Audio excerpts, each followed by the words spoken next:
Hello, this is Phil with Morris Writers, and today I'm going to go over some of the creatures that are going to be possibly in the upcoming book. The book is currently titled The Eagle with the Lion's Butt. It is going to follow an expeditional journey to find mythical creatures, and actually, this very first creature here, I think you will not actually see, quote unquote, see in the book. It will appear in the book in the sense of, some of its mischief will be there, but it's not going to be a main character. We do plan to have a pixie in there, and it's actually going to be kind of a stowaway on the expedition. So very curious and might come in handy later on. Um, we have the professor is going to be searching for these mythical creatures and trying to document them so that he can get continued funding for his department of extraordinary zoology. And so the pixie is probably going to be one of the first creatures that he runs into, and it will become a stowaway on his journey. The brownie is actually, I'm thinking, will probably be best if it were to reside in the professor's office and would constantly kind of clean it up and put things back to where they belong and stuff like that. Um, it will probably be a friend to the professor, um, but not necessarily super big impact on the overall story structure. Okay, gremlin.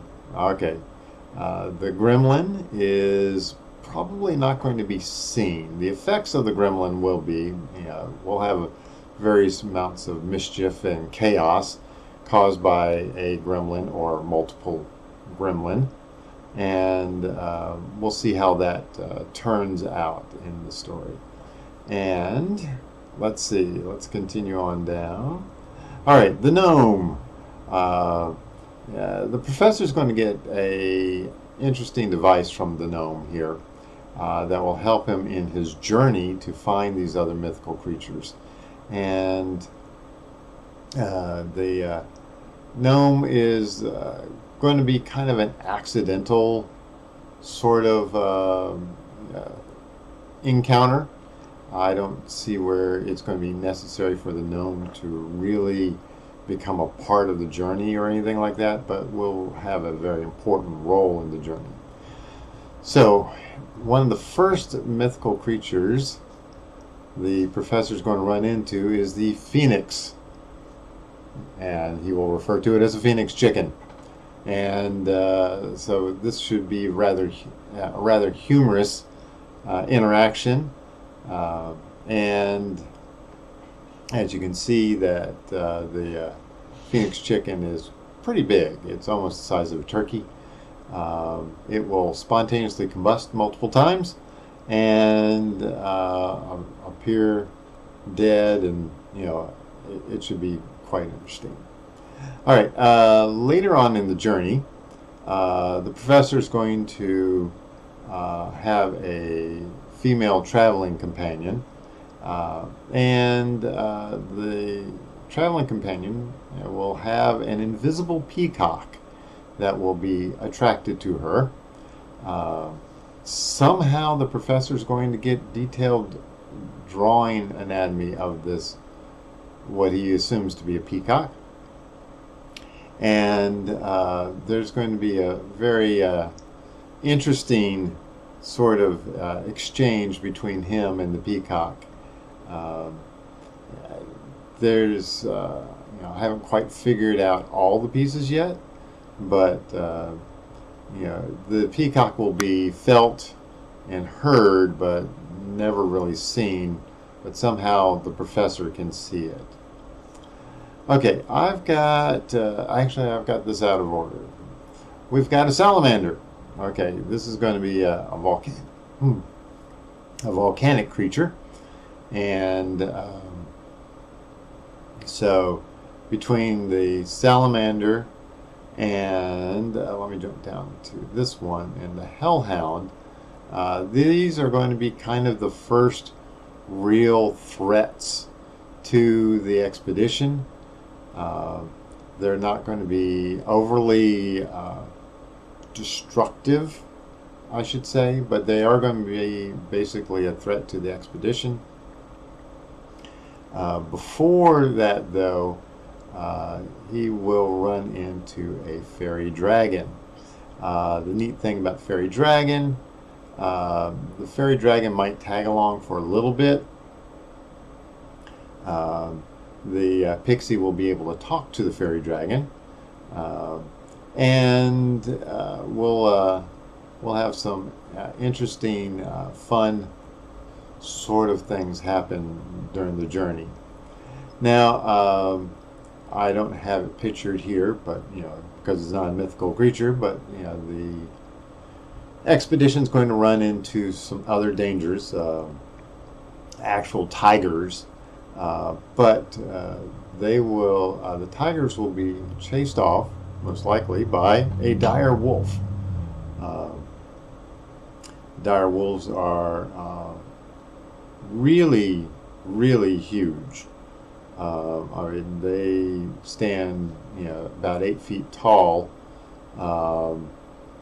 without getting on their hind legs. When they get on their hind legs, they'll be upwards of 13 feet tall. So a normal tiger would definitely be scared of a wolf of this size. This is going to be a wolf of an unusual size. Let's see here. All right, the next thing is the white stag. White stag, think of Mother Nature in the form of a stag. It's going to be a forest creature that they run into, and it's going to be an ancient creature, and it's it's one of those rare and sacred creatures. It also appears to be in a rather snowy environment as well as the dire wolf. And then, let's see, we're going to have a little bit more danger. So we've got danger with the salamander and the hellhound, danger with a normal tiger, then we're going to have being saved by a dire wolf, a chat with a white stag, and then we're going to run into increasing danger towards the end of the book. This is as we get out of Act 2 and start going into Act 3. We're going to run into a nightmare that is going to cause a lot of problems, and as you can tell, the nightmare stands much taller than a normal horse. They end up standing about 16 feet in height, so bigger than any Clydesdale you've ever seen. And they are extremely intelligent and very predatory, and they will this one will definitely succumb to the professor, and the professor is going to be very courageous and have that peace of mind that the nightmare cannot really create problems for them. Then as they get into the more mountainous areas, they're going to run into a troll. Troll is 12 foot in height, and the professor will not quite know what to make of the troll, at least at the moment, and they're very stubborn and hard to convince of anything. So the reason why they're stubborn is because they're not overly smart. But the troll will be kind of guarding a cavernous area that will reach in, and we will run into a hydra. Okay, now the hydra here is going to be one of the more comedic sections of the book. Hydra with 5 heads and constantly bickering with itself. Let's say that. It's not an overly huge hydra, so it's not like one of the ones that you would see in Hercules or something like that, where it will come down and bite your head off. It's at the full height, it might be 10 feet tall, so it could bite your head off, but it's not going to be monstrous in size. All right. There is one here that I don't know if we're going to put in or not. That's a gargoyle.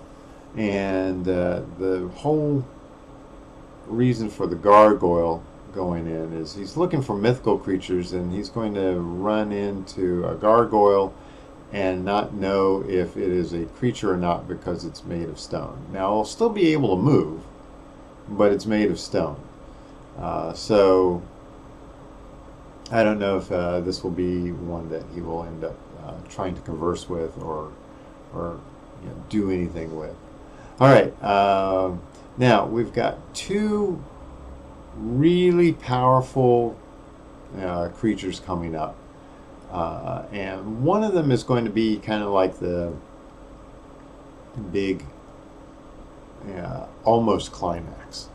It's, you call it a false climax. One is the chimera, and that is the full-blown lion and snake and ram,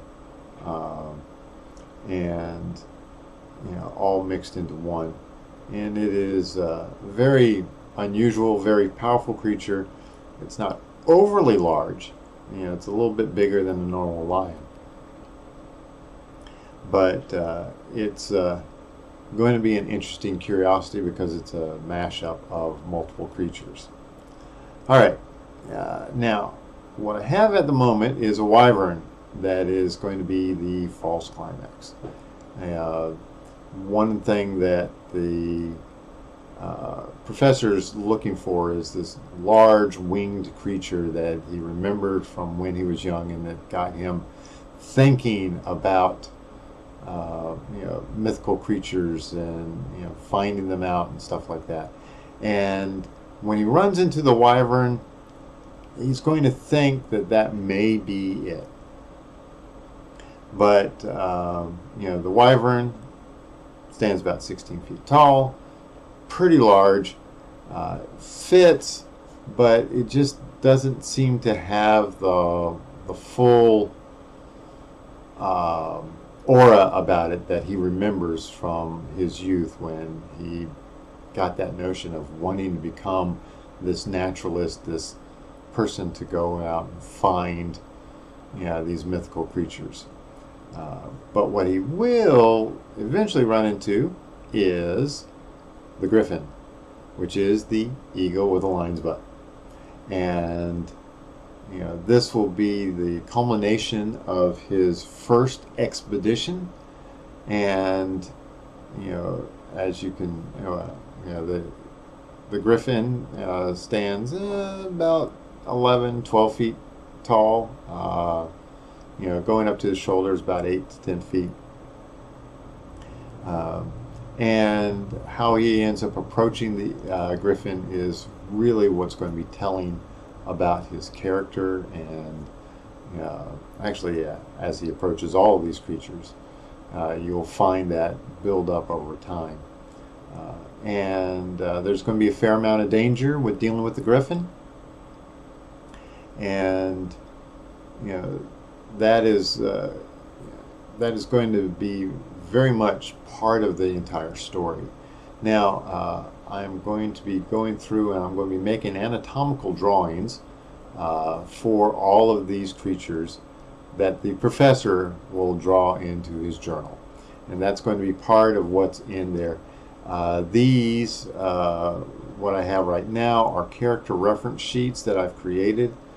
They have come from an initial drawing that I did of each one of these, and then extrapolated out the rest of the poses and all of that based on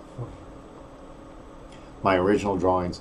The professor's drawings are going to be a little more, I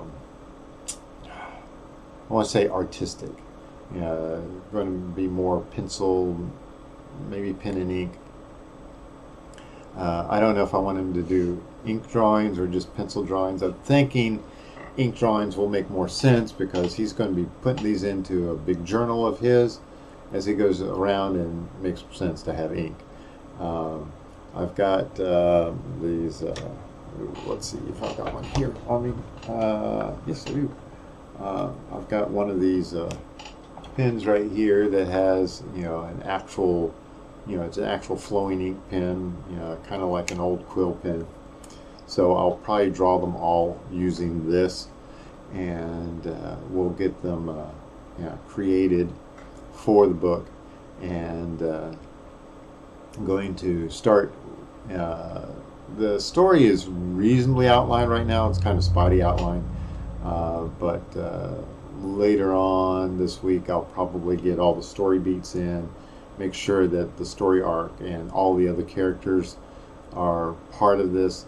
I will eventually show you the characters once I'm sure that I've got all those down, but I'm pretty sure that the creatures are going to be a subset of what I just showed you here. So I don't think the imp's going to be on screen. Definitely going to have the pixie, definitely have the brownie. Probably won't see the gremlin, but we'll have the effect of the gremlin. The gnome will be important. Phoenix chicken, hilarious. Yes, we're going to have the phoenix chicken. The invisible peacock is going to be a fun little thing. The salamander and the hellhound and the fairy dragon, definitely want to have those in there. The dire wolf is going to be very pivotal to one of the scenes. The white stag is going to be a nice calm spot where the professor will be able to reflect on his travels so far and determine if he really wants to continue. After a couple of attacks, he's going to think that this is probably not going to be the best idea for him to do. But then he'll run into the nightmare, and then as things escalate, as he gets closer and closer to his final, which is the griffin. So out of all that, gargoyle is still up in the air if I want to do that. It's kind of hard to do an anatomy of a rock, but yeah, may happen. So tell me what you think. Do you think that this is going to be a very interesting sort of story where this adventurer is going out to find all these mythical creatures and catalog them? He's going to have many trials along the way, have a number of traveling companions on the expedition, and it's going to be I think it's going to be a pretty fun ride. So put down your favorite creature in the comments below. That's what I want to know. Which one of these is your favorite creature? And until I do the next video, I've been Phil. This is Morris Writers, and I hope you enjoy the work that we're doing for you. Talk to you later.